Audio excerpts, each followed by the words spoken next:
jarinya nun sewu ini harus napa Pak bahasa Jawanya mancat nggih jejeg.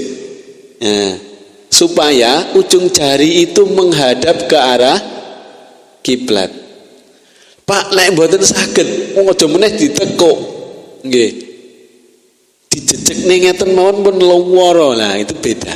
Boleh ndak apa-apa. Tapi secara kesempurnaan fikih harus kita bicarakan bahwa sujud itu harus menghadap ke arah kiblat ujung jarinya. Kalau bisa semuanya lebih baik. Pak nek sing iso mung jempole di dalam fikih ini disebutkan itu sudah mencukupi. Sing saged ditekuk mung jempole tok itu sudah dianggap sempurna.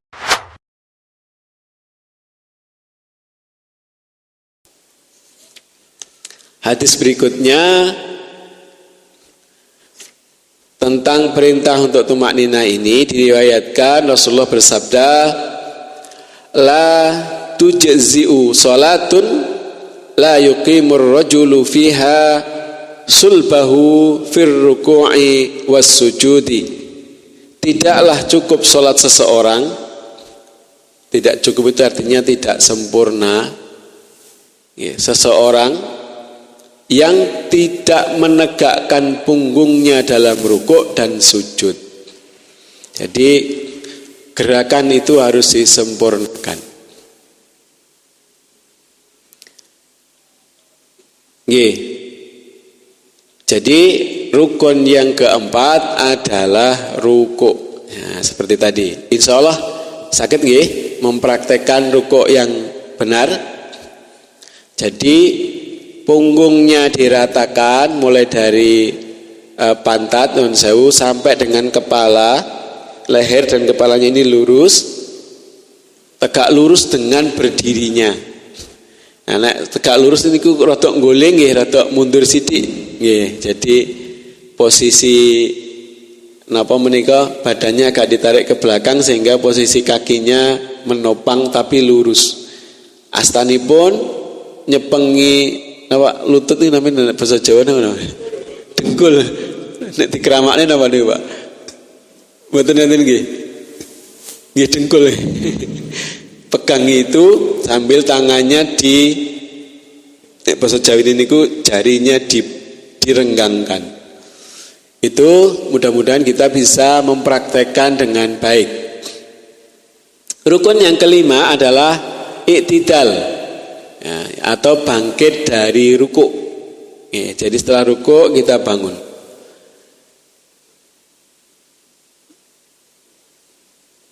Menurut Imam Abu Hanifah, bangkit atau berdiri dari rukuk atau i'tidal.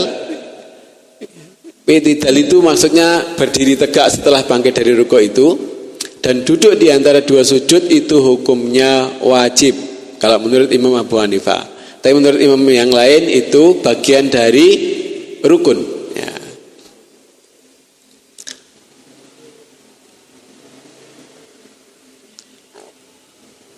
Sakit nggih untuk i'tidal ini,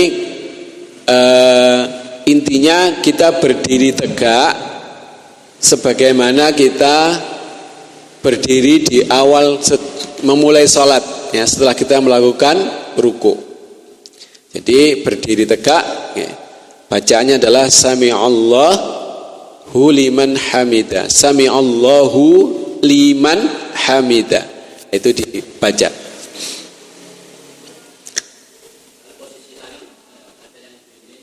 Nah, itu macam-macam, ya. Kalau posisi tangan di sini tidak disebutkan karena masih baru membahas bab tentang i'tidal, bukan bacaan dan sebagainya, atau posisi tangan setelah dari i'tidal tidak disebutkan karena itu bukan bagian dari rukun.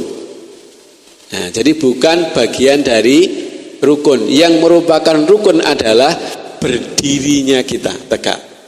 Nah, terkait dengan posisi tangan nanti ada dibahas, apakah itu ada beberapa hadis nanti, nggih.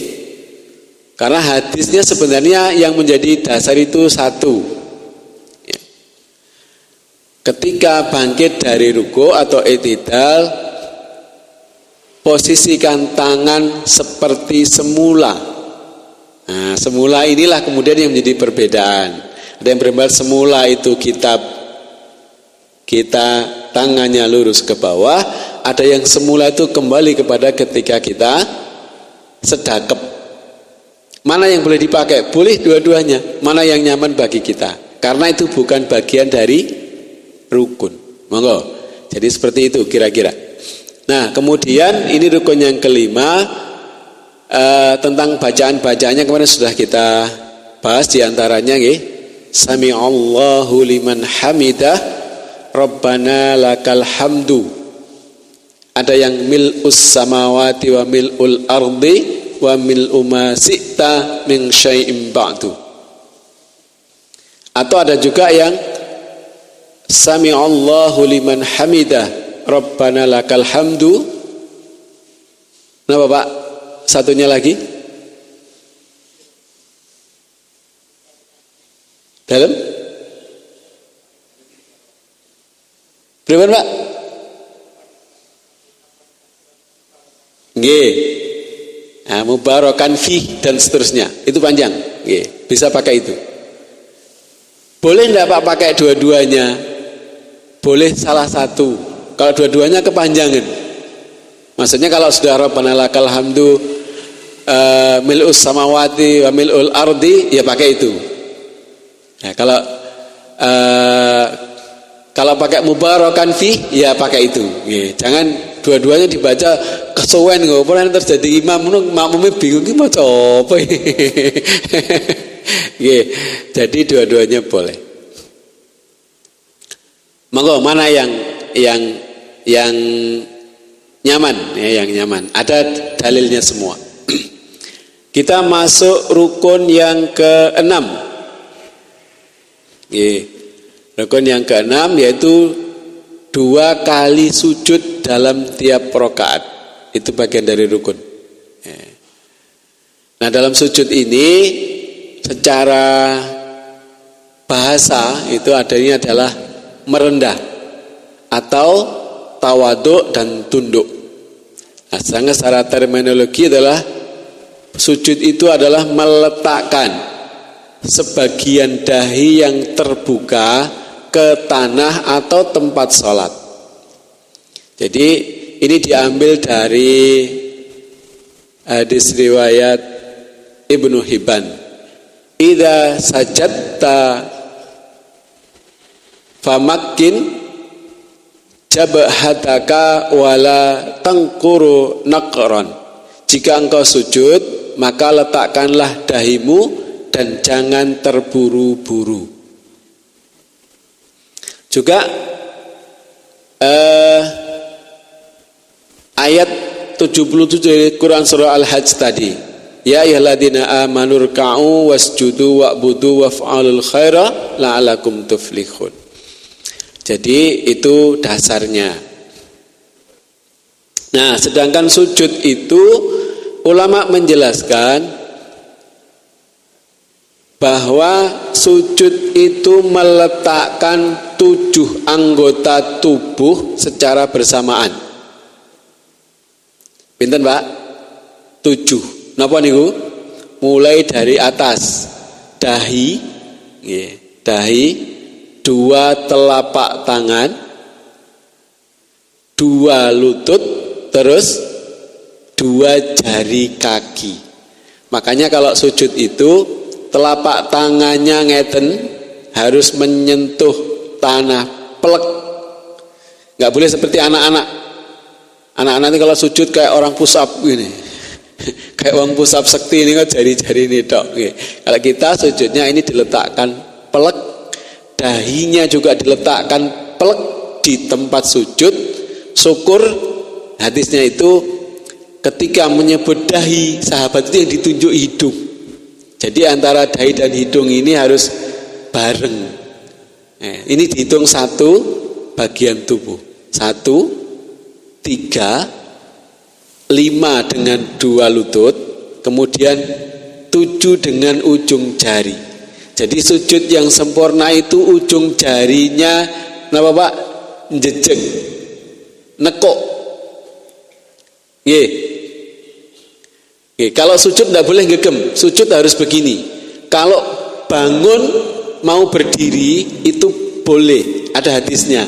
Mau berdiri baru jagang. Jagangnya pakai 2 kepal begini, ada hadisnya.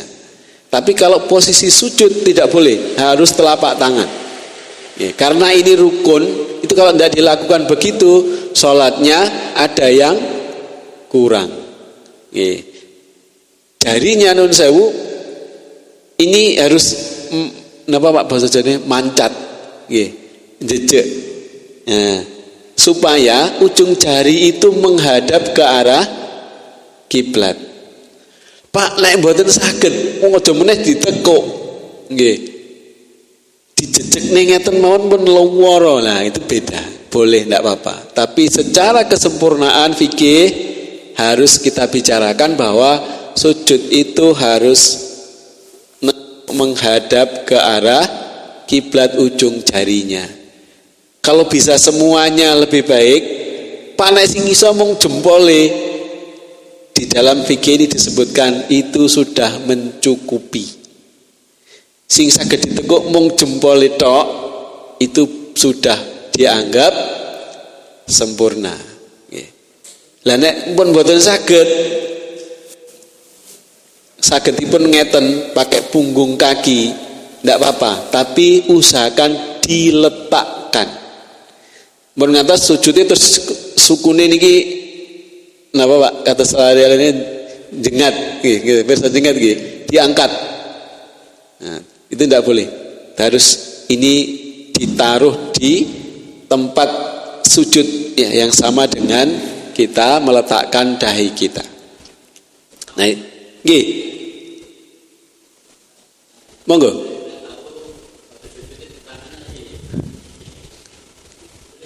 Nggih, nanti ada hadisnya. Nggih, ada hadisnya.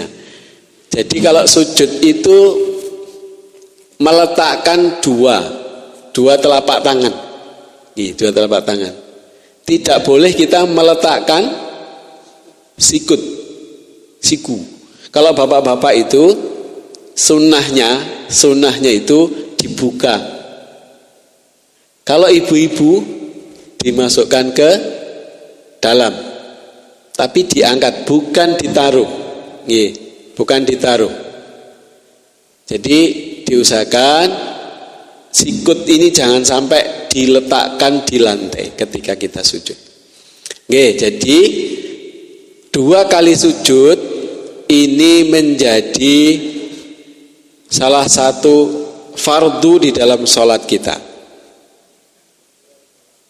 Jadi ada yang mewajibkan antara dahi dan hidung harus bersamaan, ada yang berpendapat boleh dahinya saja, meletakkan hidungnya itu bagian dari sunnah sujud. Ya, tapi kalau Imam Asy-Syafi'i beliau berpendapat ini harus nyentuh dua-duanya, ya, antara dahi itu ya di atas alis mata ini dengan hidung. Sing hidunge muancung ngoten rada gampang, sing rada pesek kados kula ngoten rada nuwetep. Nggih. Makanya kalau sholat pakai kacamata itu mestinya tidak bisa karena mesti mentok, ya, harus dilepas. Kecuali dalam situasi kata Imam Syafi'i, Imam Hanafi dan Imam Hambali, menurut ulama-ulama Syafi'iyah, Hanafiyah dan Hanabilah, bahwa orang yang tidak dapat sujud karena jamaah penuh sesak sehingga tidak memungkinkan untuk sujud di atas tanah bersama imam, maka ia boleh sujud di atas sesuatu, baik manusia, perhiasan, hewan atau sejenisnya. Jadi kata beliau boleh sujud dengan menempelkan dahinya pada punggung saudaranya. Saya pernah praktek, Pak. Sudah pernah saya ceritakan ini. Praktek, dan habis praktek ini saya sakit 3 hari. Karena saking sesak dan panasnya situasi itu, saya ngerti blas tek-tekane napa tek-tekane. Jadi pertama datang di kota Makkah itu hari Selasa kalau tidak salah, Selasa. Kemudian ke masjidnya baru beberapa hari, datang hari Jumat. Saya agak terlambat karena ada janjian sama petugas. Jam 9 saya baru berangkat ke masjid. Ternyata sudah nggak bisa masuk ke dalam masjid. Penuh sesak.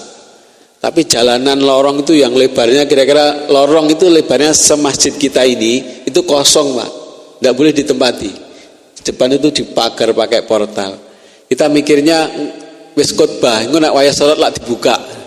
Ngumpul semua di depan, Pak. Saya bisa duduk. Tiba-tiba orang datang padat sekali sehingga nggak mungkin duduk. Kalau duduk keinjak-injak. Akhirnya saya berdiri. Setelah selesai khotbah dan iqamah dikumandangkan, ternyata nggak dibuka juga ini. Akhirnya orang jejer begini rapat sholat Jumat ya cuman bisa begini saja, gini saja di tengah terik panas matahari yang luar biasa. Saya pulang terus panas badan 3 hari.